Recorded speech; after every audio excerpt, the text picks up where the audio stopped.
Alright, now that you guys got your cell phones, keys, and wallets all in a safe spot, I'll have all my drivers go ahead and turn on your bike. Just go ahead, hold down on that power button.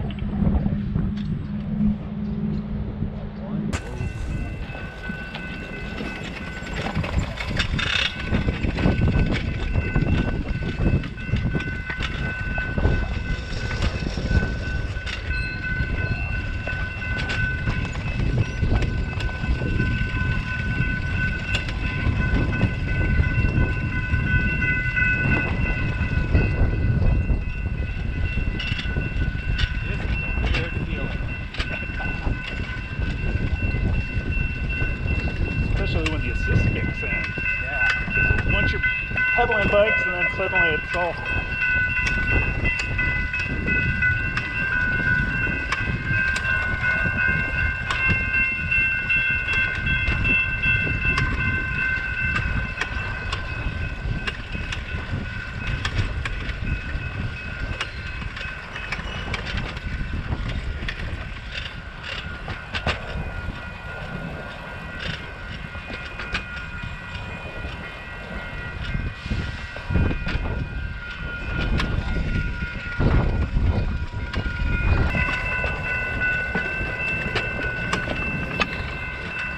Anytime you want me to go ahead and kick in the throttle, I will. Okay. I'm not already doing it.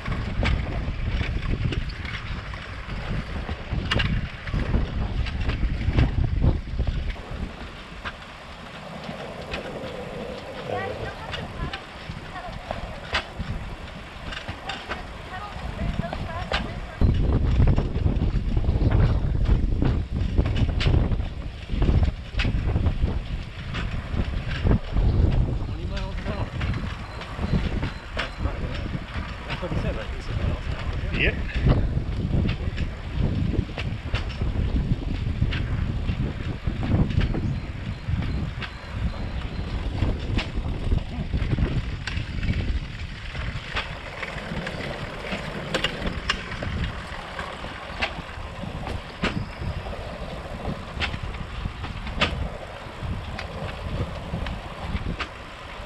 Riding the rails. Become hobos starting on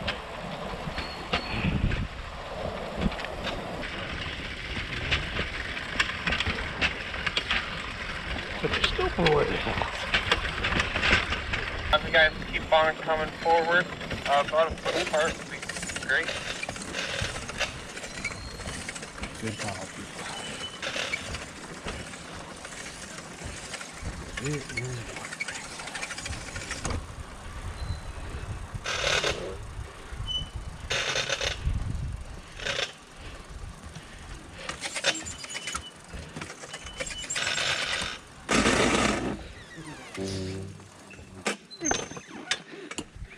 What?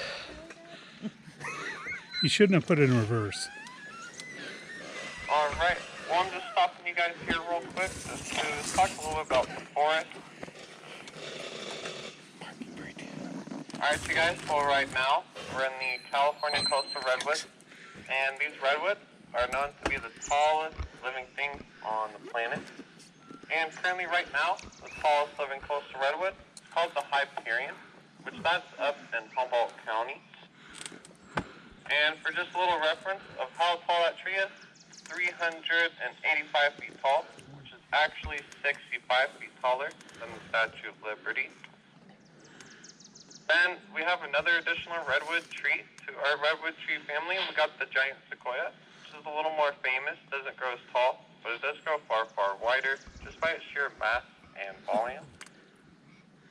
And the largest giant sequoia is called the General Sherman, and the General Sherman weighs just about 4.18 million pounds, and you can actually park a whole entire school bus behind that tree, and you would actually see that whole entire school bus disappear. All these redwoods you guys see here right now, these are just babies here actually. They're about 80 to 130 years old, and we're just now starting to see the forest grow itself back from when it has been logged out from that time. The average redwood tree can live to about 1,000 to 2,000 to even 2,500 years old. These redwood trees are also very heavy water drinkers. They drink an average of 150 gallons of water every day in just a single day, mostly from all that moisture in the air that's in the air in the morning. Sometimes you can even hear a slurping noise, and that's actually the redwood tree drinking the water. A lot of guests think we're joking, but we are serious. Sometimes you can hear a slurping noise. And right beside me here, you guys can see a burnt out redwood tree stump. For you guys in the back, as we pass by, you guys will get a chance to look at it. But right beside me here is a burnt out redwood tree stump. And that's actually there because the outside of the redwood tree is very fire resistant, but on the inside, it's actually very flammable. So what we used to do is carve a door in that tree, light the inside on fire, and we'd use it for storage. We'd store animals, tools, and sometimes even a family of 6 would sleep inside these redwood trees. And does anyone know what that's called by chance? So it's called arson. Gotcha. Just kidding, guys. It's actually called goose pens. We used to start geese in there as well. But yeah, that's the goose pen for you guys there. And then just one more cool thing about the redwood tree is once one dies or gets damaged, it has a taproot system that sends a signal to grow multiple trees growing out of that dead or damaged tree. As they start to grow, you'll see them form in either a perfect circle or just a little more conjoined together. Does anyone know what that's called by chance? So those are called fairy rings.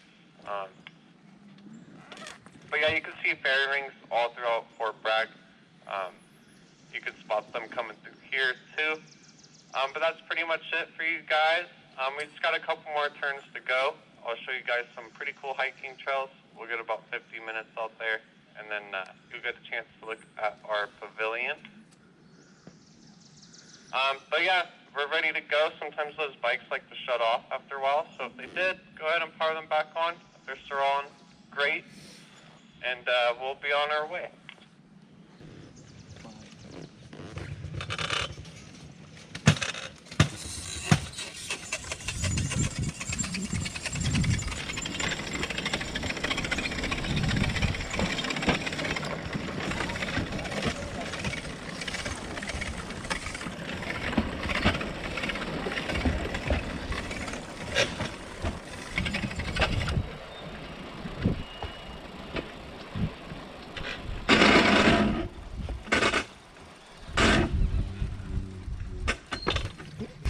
And just keep on coming forward.